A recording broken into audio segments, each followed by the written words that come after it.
right, y'all. Uh-oh. 1 2 1 2. Yes, indeed. We are back, y'all. And all right. We had a little technical difficulty and I have fixed the problem. So I'm like, supposed to be here at 1 o'clock anyways. I was trying to cut out a little early, but you know what? I was a little turned off because I couldn't believe the audio wasn't coming out over Facebook or Instagram. So we fixed the problem. It was actually a little update that I didn't see that I had to do. I did it, and here we are. And you should be able to hear us now. And we've been talking about Bill Bellichek and Bill Polian, who is the main guy who has been keeping him from being a first-round ballot in the Hall of Fame. And this goes way back to 1998 when Bill Polian was president and general manager for the Buffalo Bills.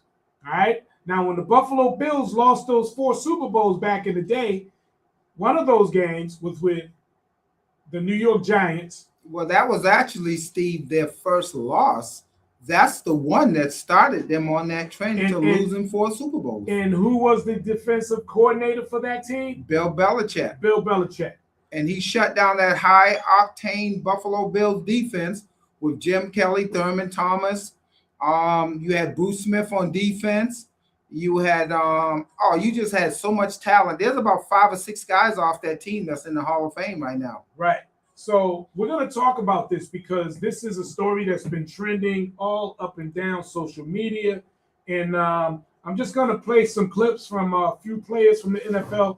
I'm going to tell you the respect that people have for Bill Bellichek. They are stepping to the plate for him. Here's J.J. Watt, Hall of Famer, former Texan. If you have Bill Bellichek not making the NFL, the Pro Football Hall of Fame, you should not have a vote for the Pro Football Hall of Fame.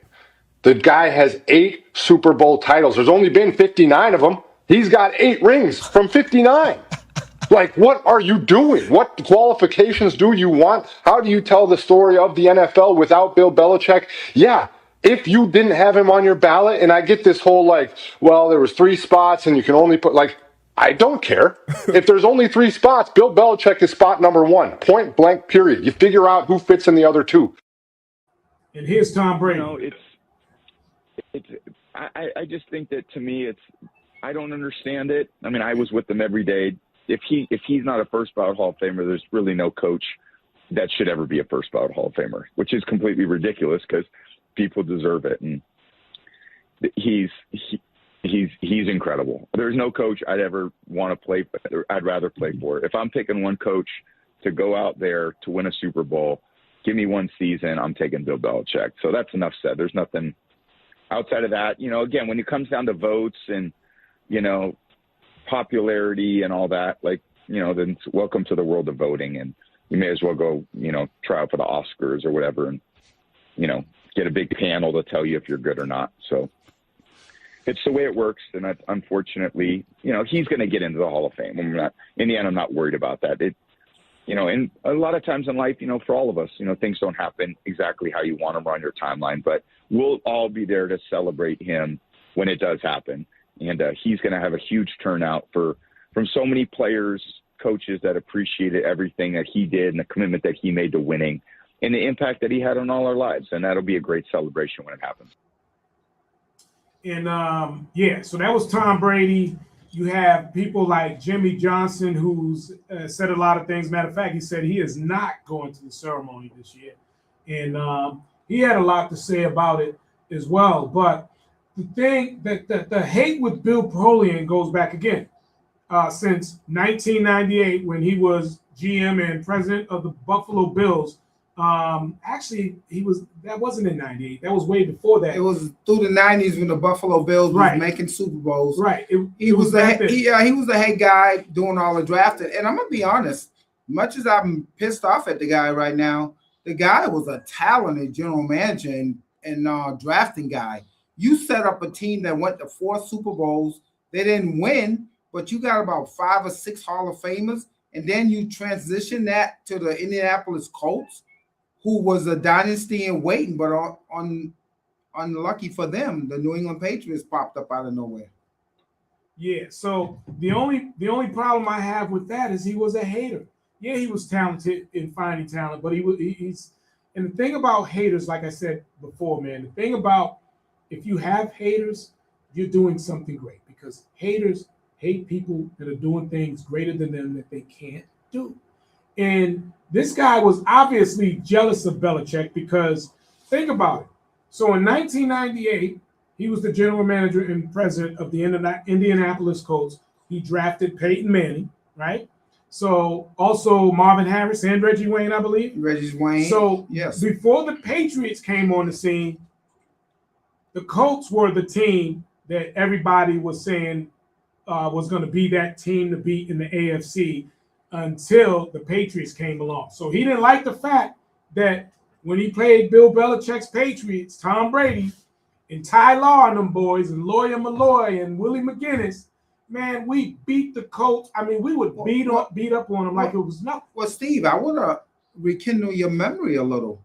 Do you know they was in the AFC East with us? We used to play them twice a year. And they changed the division. They changed. Okay, I remember that. Yeah, that's right. Yeah. So you remember in our early Super Bowl years, we played them twice in the same season. So that was a little rivalry going on. And we owned them. That's right. We owned them in that Tom Brady, Bill Belichick era, early years before we became a dynasty. Yeah. So, anyways, it's been said that Bill Polian, who is one of the main voters and who also has a lot of influence on the committee at the Hall of Fame, he went around and he was saying to people that he didn't think Belichick should get in the first year because of Spygate.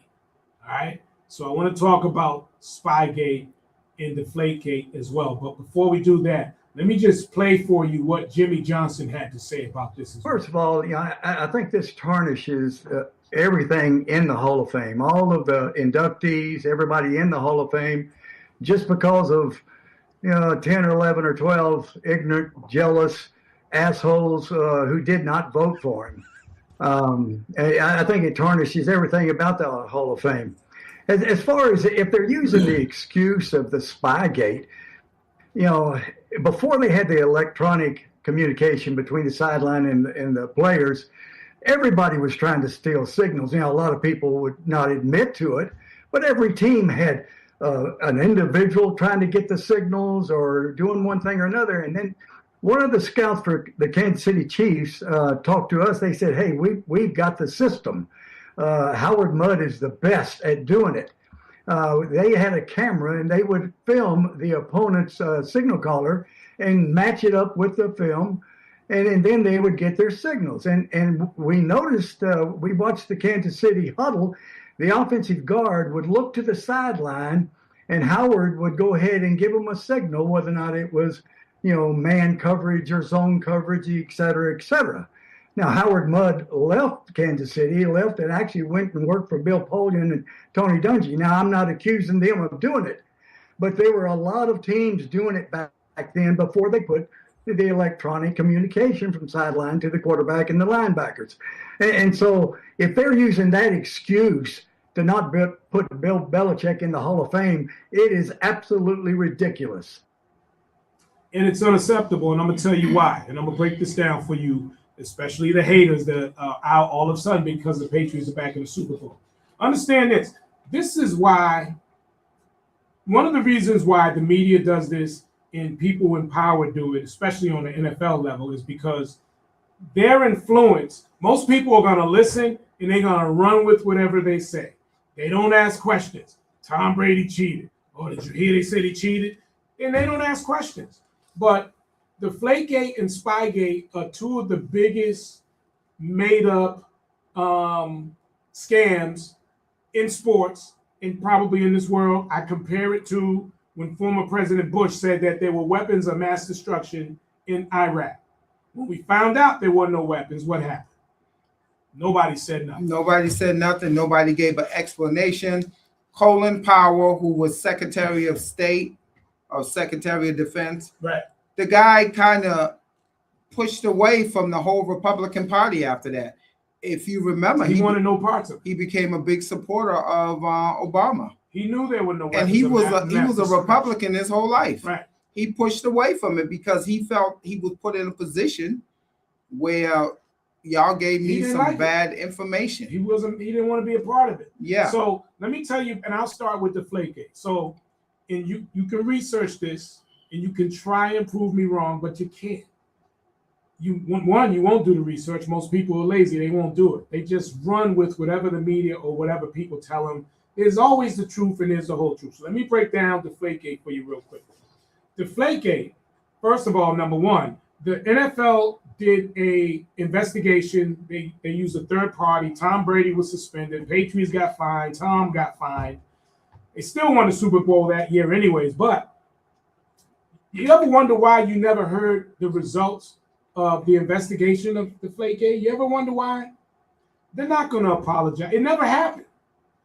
In the report, if you do the research, and I'm going to paraphrase, it says that basically that the Patriots did not deflate footballs, and that every team in the NFL had deflated footballs when the temperature dropped down to a certain degree. Under 32, freezing. Right. The same way when you got in your car this morning, Rich, and most people, because it's so cold outside, that little light on your dashboard is on, and it tells you that your tires are under deflated. The PSI. Yeah, the PSI. It's the same thing with footballs. So Deflategate never happened. It was the biggest non-scam, one of the biggest non-scams in the history of sports, and people still accuse the Patriots of it. The NFL never came out and apologized. It never happened, right? Spygate. So Spygate, the NFL came out with a memo. You can research this too. Prove me wrong. I did. They came out with a memo that was issued to all the teams. In the memo, I'm going to paraphrase that too. It wasn't that. In the memo went out to all the teams again. And it said that you can no longer put your cameras here. Instead, you have to move your cameras over here. This was for all the teams. So all the teams were doing it. You heard Jimmy Johnson say so. Everybody was doing it. Everybody was recording other teams. It's called a competitive advantage. Everybody's looking for it. Right. So because of the success and hatred for the Patriots by many of the coaches, many of the GMs, they didn't like Bellichek. They blew this. They was willing to do any and everything they can to throw any type of water or fire on their success, and they succeeded in that. But when you think about Spygate, it wasn't Spygate. It was a memo that went out. Mangini got upset and said that Bellichek didn't move his cameras. And by the way, he hasn't had a job since the Jets for a reason. He wasn't a good coach either. No, he wasn't. He wasn't. But I think that him, what happened with the Spygate, the level, the intense accusation that came from the media and everyone was like the Patriots are cheat. The whole world was like the Patriots are cheaters, and it just never really happened. A whole illusion was created, just like weapons of mass destruction. Well, Steve, let me ask you. Initially, 2001, 9/11, we win the Super Bowl. We're the Patriots. We're America's team. The Patriots have won. America's team. All of a sudden, we became the most hated team after 3 Super Bowls. Right. Because nobody liked Bellichek. His arrogance, everything came into play. Bill Polian, if you remember, Steve, he's the guy that he was on the rules committee of the NFL. Right. Because we were banging and beating up Marvin Harrison and their receivers, Reggie Wayne at the line of scrimmage, throwing off Peyton Manning's timing, Bill Polian goes in. Had the rules changed. Because they could not beat us in the playoffs. So this guy has used his power for years when they came. And this is another example. Honestly, Steve, I follow sports 24/7. I haven't heard Bill Polian's name mentioned in years. Honestly, I didn't even know the guy was still alive. I didn't even know he was in the Hall of Fame. Yes, he is. As a general manager, as executive, they have the executive branch. And he's only got 1 Super Bowl, but they give him credit for building the Buffalo Bills, who never won, and the Indianapolis Colts. He's a great drafter now. Yeah. He's just a sore, jealous loser. Well, he figured he should have won more. Well, he figured the Patriots got in the way, and Bill Belichick is responsible for his legacy, which should have been what the Patriots' legacy with Tom Brady is. And Steve, he's not the only one. He must have wielded some power amongst those voters that when he went in there. I'm curious to see if Tony Dungy voted, because he has a vote also too. Yeah, and I don't like some of the things that Tony Dungy said in the past about. Yes, they were all jealous of the Patriots and the Bellichek. Yes, man. All of them. Tony Dungy too, man.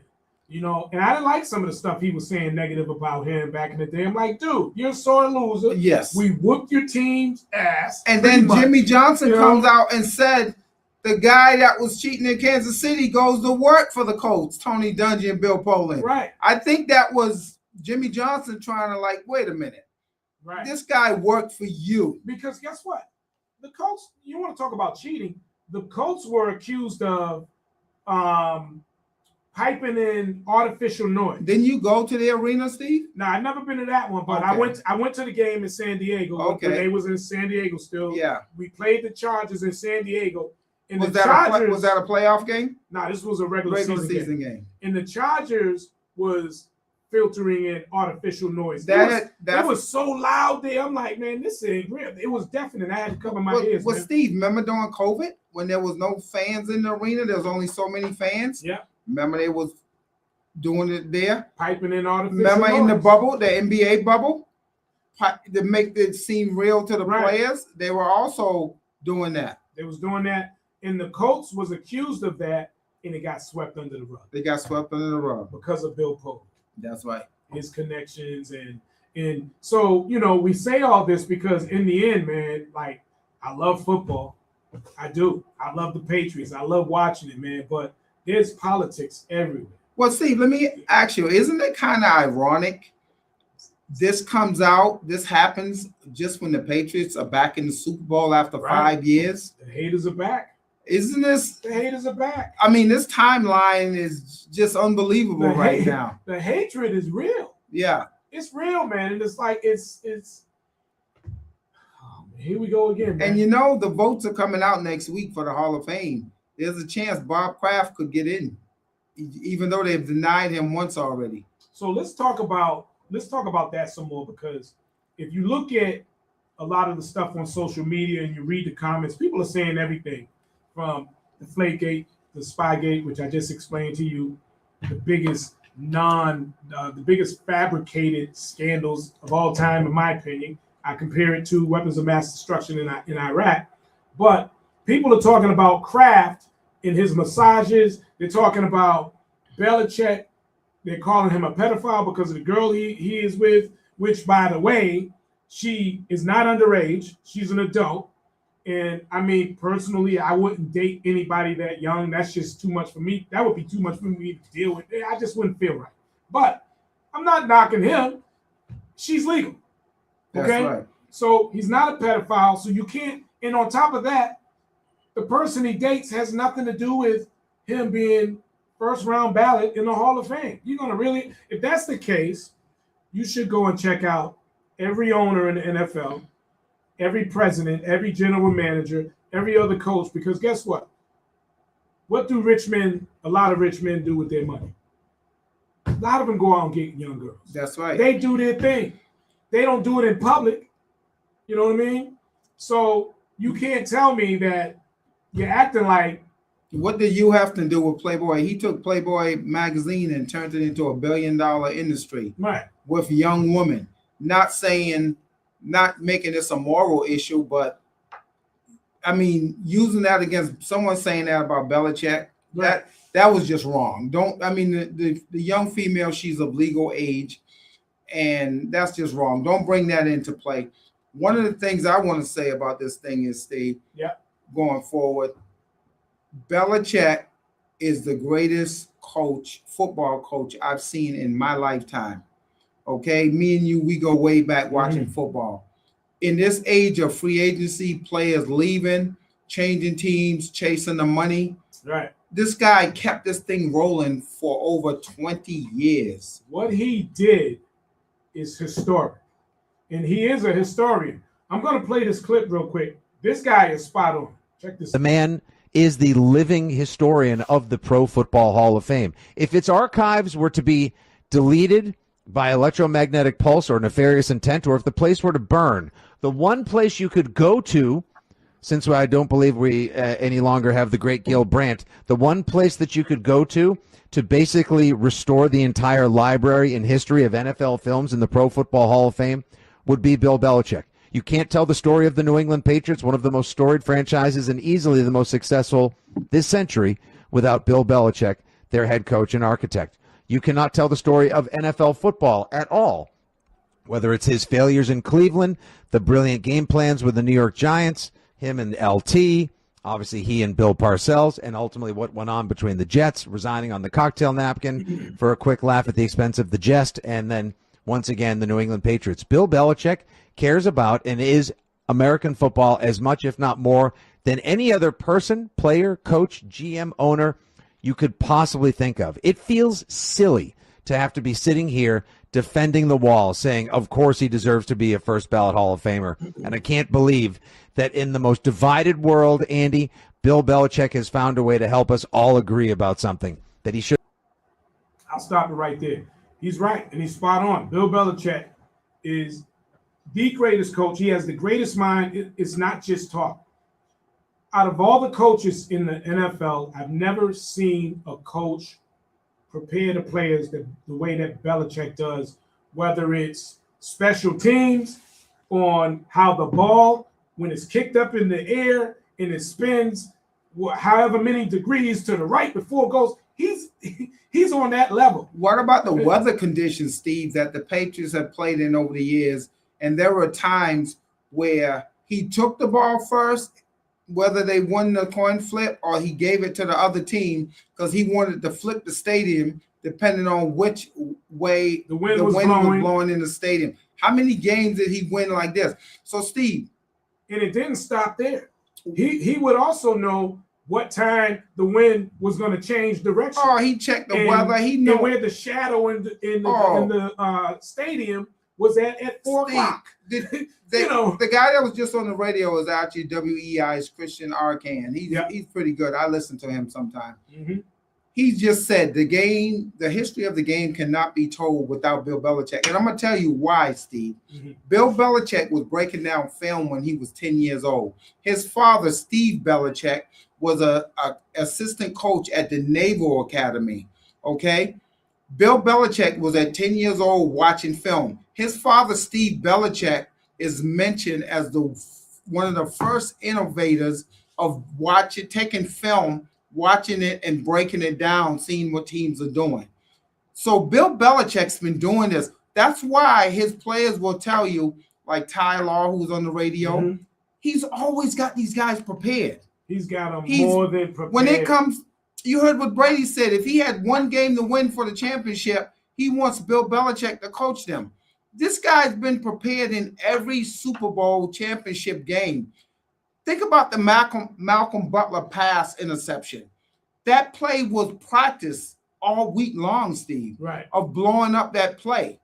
That just didn't happen. Malcolm Butler executed it, but how many times in practice did Malcolm Butler practice that? Right. And Belichick had him prepared right. That when you see this is what you do. This is what you do. So I'm glad you brought that up. That's an example of his greatness. They showed him in practice where he didn't have the play correct. He messed up. He messed up several times. And Belichick said, okay, he showed him this is how you do that play. And that play showed up exactly at that time in the game. And it won the Super Bowl for the Patriots. That's right. So you can say all you want, Marshawn Lynch should have had the ball. Well, he didn't have the ball. The game was played and went the way it was supposed to be played by us as a team. And I can't tell you that any other coach would have had that play the same exact way that Belichick had it and prepared his team for it. I got one for you, Steve, of Belichick's knowledge. I don't remember the guy's last name. It's Ernie something. What about the guy that used to sit up in the booth and just watch team similarities, watch their patterns or what they're going to call? Yeah. That's why they were able to get that interception on Seattle. They knew their similarities of what they do on certain plays. Yep. So, and you know who probably helped out on that play too? who's that? What was the dude that we got from Seattle? He did. He blew up the play. Yeah, what was his name? The cornerback. The cornerback. I can't remember his name. Yes, exactly. He was a free agent. We signed him that year. We signed him. Well, he blew up the play. He blew up the play. He blew up the play to put Malcolm Butler in that position. Yeah, he put Malcolm in the position. He's like, yo, right here.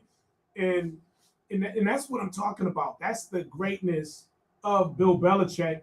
And I don't care what, it is totally unacceptable for him not to be first ballot into the Hall of Fame. Let me play what Stephen A. had to say real quick. The Hall of Fame, if they don't correct this decision, this egregious error, this crime in sports parlance, the Hall of Fame shouldn't even matter anymore. Clearly, it's not about credentials. This is Jeff Saturday. He is the most accomplished coach we've had and I played for a Hall of Fame coach. And listen, I competed against Bill Bellichek. My goodness, I would have checked the box. That anyone didn't check the box. To me, I don't care what mindset, maybe I can help somebody else. Absolutely not. Like, check the box of the guy who deserves it the most, and then let the other two guys, you can fish it out. Yeah, so people are speaking up and they're supporting Bill Bellichek like I never thought they would, because people did hate him that much back in the day. Now, let's talk about some of the excuses. We talked about Spygate. We talked about Deflategate. His treatment of the media. Let's talk about that real quick, because what a lot of people don't understand, I've even seen people say it on social media. He snobbed the media all the time. Well, let me tell you why. This is how you know he's a great coach. And a lot of people, they're just not thinking. They're just going by what the media says. They're polluting your mind with information that's just simply not true. The reason why Belichick hardly ever talked to the media is because the question, one, there were a lot of dumb questions. Like, okay, that's a stupid question. I understand that. But any information, if they were to ask him about injury reports or particular plays, he would never answer them directly because of one reason only, and that's because if he had, it would give the opposing team an advantage. And he was never the one that was ever going to do that in preparation for any football game, whether it was the next day or 6 months from now. He was never going to do that. But a lot of coaches do that, and they don't understand. Guys like Bellichek are right there. Oh, he's injured? Oh, he's got a sore left knee. Okay, you're going to put a brace on him so he might play? Look at Will Campbell right now. That's right. All right? The weak spot on the line for us, who's suffering from an injury, but you never heard Vrabel talk about it. I already know. He just came off of a knee injury. And you know, Steve, you're so right, because I listened to the local radio station, and Patriots linebacker Ted Johnson, he's one of the guys that explained Will Campbell coming back from the injury. He don't have to push off to defend the linebackers. So that's why he's probably getting beat on a lot of plays. Still right before one. Keep going. He's constantly getting beat on plays because he don't have to push off from that high ankle sprain that he had. So when you think about it, Will Campbell's getting beat a lot. Keep talking, Rich. And this is what really going on with the whole thing, that Belichick never gave away any type of injuries, because it gives your opponent a competitive advantage over you a lot of times. And the way I see it, Mike Vrabel is learning from the school of Bill Bellichek right now. And, you know, people are making rumors about Drake May's shoulder. Mike Vrabel's giving him nothing. The only thing he says, he's on the injury report, but he's not hurt. Right. There's a difference between being on the injury report and not hurt. Like Mike Vrabel said yesterday, I don't know if you heard him, Steve. He said everybody's banged up this time of year. It's football. And that's the thing when people talk about, you know, this person was hurt, that person. Listen, that's a part of football. Everybody's banged up, especially this time of the year. But for the biggest game in the world, if you can be out there, you're going to be out there. They just got to get – Will Campbell got 2 weeks to heal up. 2 weeks to heal. You get him in that massage room, massages, and working on that. Those guys got the best care in the world when it comes to people getting them ready. Right. Think about it, Steve. He's got 2 weeks, 1 game. He hasn't had 2 weeks off in a while now. So now he's got 2 weeks off to recuperate, from last week. So, Steve, this is great. I tell you, Steve, we've been on the Bellichek thing, but let's just kind of jump over. Our New England Patriots are in the Super Bowl right now, Yeah, Steve. we're back in the Super Bowl. Steve, this is a very surreal moment for me. I like that jacket too, man. Steve, oh, thank you, man. This is a little behind, man. It's only got 3 Super Bowls, the first 3. So you bought it early. I bought it 2010, Steve. I didn't think we was gonna win another one, Steve. Yeah, man. And then all of a sudden 3 more came along. 3 more came along, and so did the haters, man. But Steve, I'm gonna tell you, man. Like each one we won, we got more and more haters. Steve, I'm telling you, I like our chances in this. Sam Darnold, I know he could fall apart. If we get the pressure on him and make him uncomfortable in the pocket, I could see this being a very close game where the Patriots could win this. You know what? I got them at 28 or 27-24. We're going to beat Seattle. I'm not scared of Seattle. People talk about their defense. Did you see what the Rams did to their defense? Well, come on, man. Well, Steve, the most aggressive, me personally, the best defense that we faced was the Houston Texans. Denver had a good defense too. Yeah, Denver had, but their defense was made better because of the inclement weather conditions. Nobody played well in that game, neither side of the ball. Right. But I think the Houston Texans, to me, Steve, that was the defense I was scared of, and we was able to pick them apart. If you remember, Pop Douglas. Remember, I told you, Steve, I saw a Pop Douglas game coming. Mm-hmm. That little pass over the middle in between the defense and the offensive line, and he broke it for a touchdown. And I was more scared of the Texans defense. I'm really not scared of Seattle's defense, Steve. I'm not either. I saw what the Rams did, and I know the Rams got the number 1 offense, but guess what? You think we're not going to exploit that tape from that game last week? And Steve, the Patriots coaching staff. Yeah. Mike Vrabel, head coach. Ben McDougal. Yeah.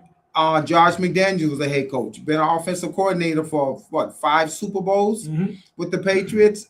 At least 3 he won, lost a couple, but just when you put all of this, Doug Marrone, another head coach on the Patriots staff, that was a head. Our experience going into this game, and Steve, our players are playing really loose. Yeah, those guys are playing loose. I like this team, man. I think Jones is a dog on defense, man.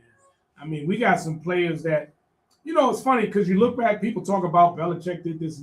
Listen, stop it. Stop letting your mind be polluted by people that just hate the team anyways.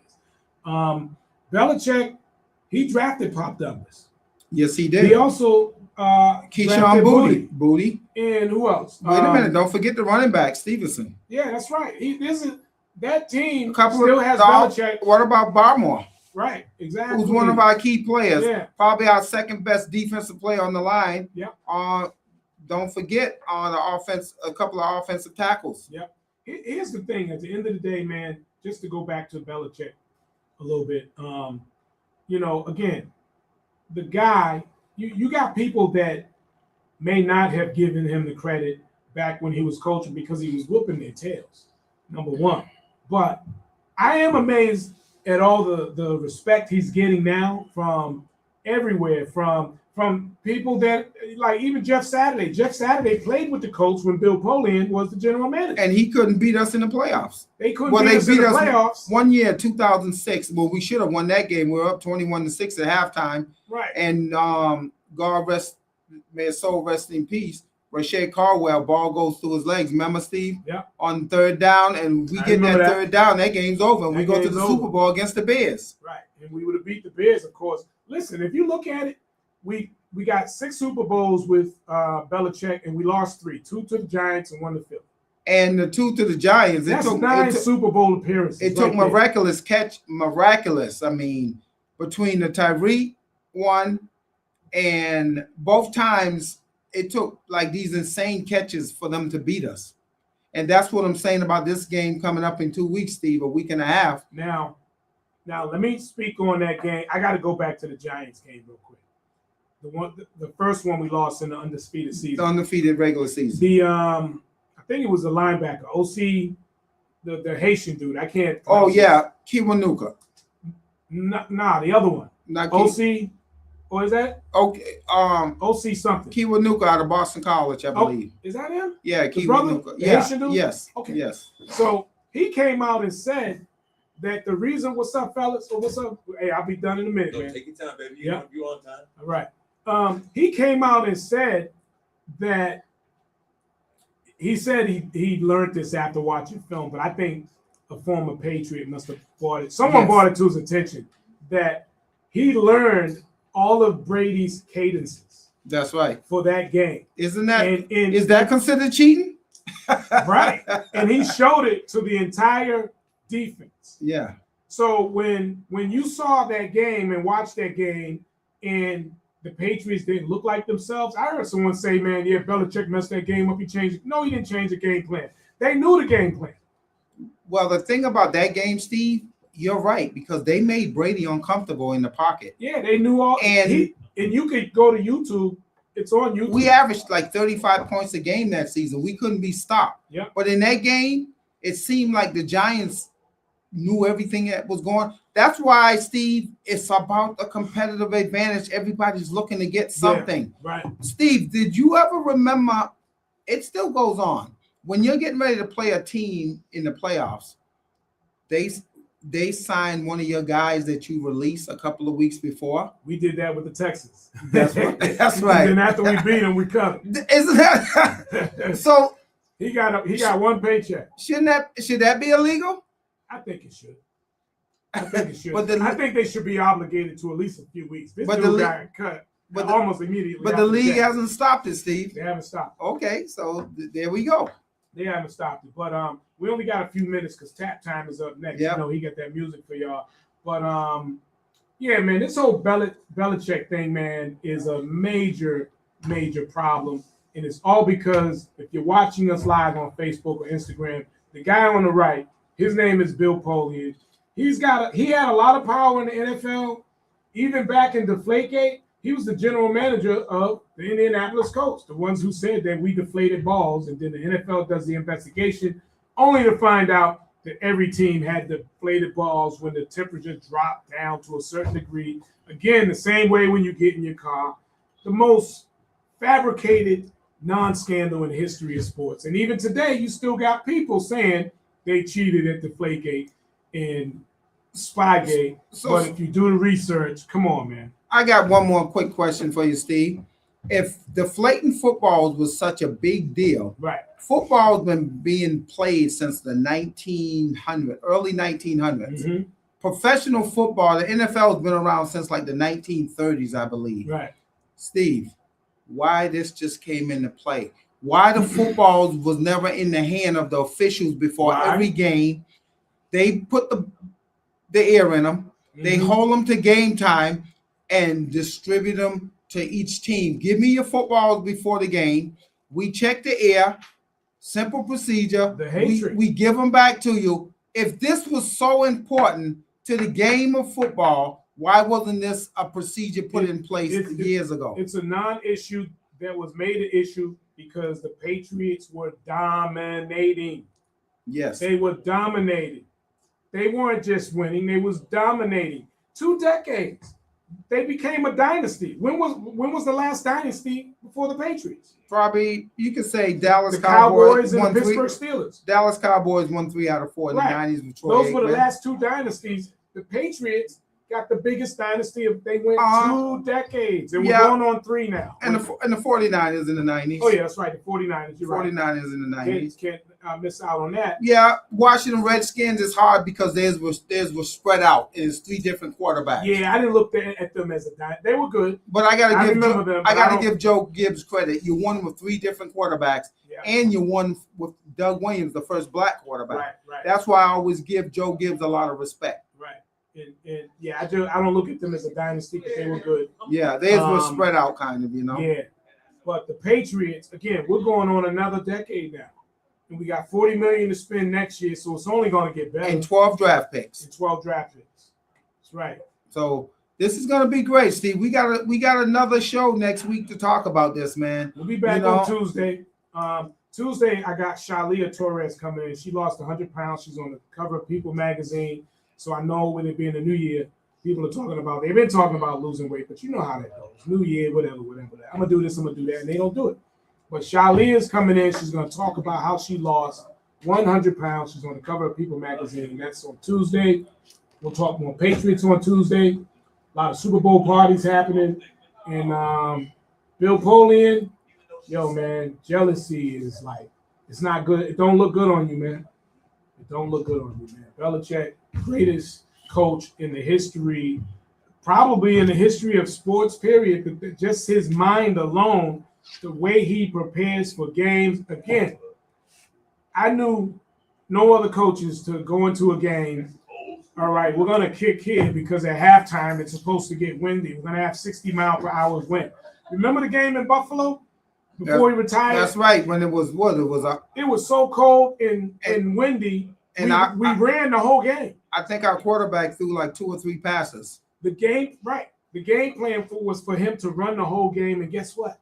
We won that game. We won that game. That's right, Steve. And I think we might have threw the ball one time. Not even. Yeah, only threw the ball most 3 times. Mac Jones was the quarterback. Yeah. And you're right about that. Josh Allen actually threw the ball 30 times. 30 times. Which was insane. But I found out later, Mac Jones, his arm is not strong enough to fight through the wind. Some quarterbacks just have that arm where their ball can fight through the windy conditions like that.